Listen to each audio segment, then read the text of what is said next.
Не надо переманивать таланты из Казахстана, отметил Владимир Путин. В России учатся около 70 тысяч студентов из Казахстана.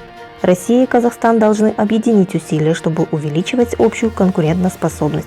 Переманивать таланты из соседней республики не надо. Об этом заявил президент России Владимир Путин на встрече со студентами Федерального университета. Когда я сказал, что надо переманивать талантливых людей в Россию, в принципе, действительно так и надо делать, но из Казахстана не надо. Почему? Потому что с такими странами, как Казахстан, у нас должна быть другая задача. Надо объединять усилия.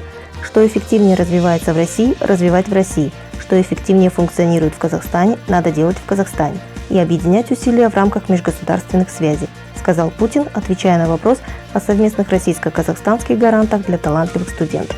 Президент России отметил, что сейчас в Российской Федерации учатся около 70 тысяч студентов из Казахстана. Только в прошлом году 150, по-моему, человек принято на бюджетной основе, то есть за счет российского бюджета. Но по большому счету нам нужно и в таких странах, как Казахстан, развивать свою собственную промышленность, собственную науку. Компетенции новые передавать туда и на этой базе увеличивать общую конкурентоспособность. Если мы дойдем до совместных грантов, это будет еще лучше. Пока первый шаг сделан, я даже не знал, с двух сторон гранты выдаются.